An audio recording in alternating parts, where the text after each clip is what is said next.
Jumlah uang pensiun diterima Ferdy Sambo jika mundur dari Polri. Bandingkan saat jabat Kadipropam.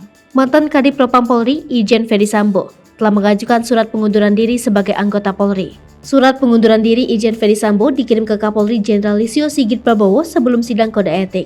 Sementara sidang kode etik Irjen Ferdy Sambo digelar di Mabes Polri Kamis 25 Agustus 2022. Kapolri Jenderal Listio Sigit Prabowo mengaku telah membaca surat pengunduran diri Irjen Ferdy Sambo. Kadif Humas Polri, Irjen Dedi Prasetyo mengatakan, surat pengunduran diri Ferdy Sambo tidak akan memengaruhi sidang kode etik. Pasalnya surat pengunduran diri yang diajukan Ferdy Sambo sifatnya adalah individu.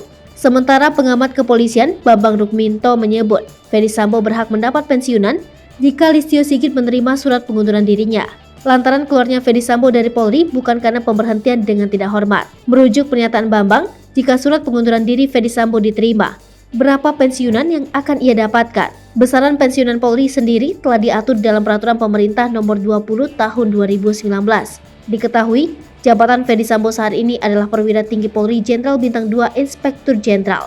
Merujuk Peraturan Pemerintah Nomor 20 Tahun 2019, perwira tinggi Polri menerima pensiunan mulai Rp1.643.500 hingga Rp4.448.100. Sementara gaji pokok Ferdy Sambo sebagai Irjen berkisar antara Rp3.393.400 hingga Rp5.576.500.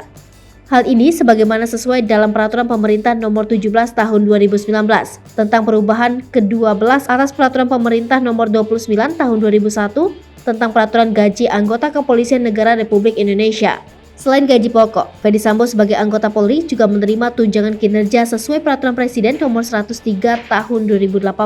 Dalam aturan tersebut, Ferdy Sambo yang berpangkat Irjen termasuk kelas jabatan 17, di mana tukin yang ia peroleh adalah sebesar Rp29.085.000 per bulan. Dari gaji pokok dan tukin saja, Ferdy Sambo mendapatkan pemasukan hingga Rp34.661.500. Jumlah tersebut belum termasuk tunjangan keluarga, tunjangan lauk pauk, hingga tunjangan jabatan.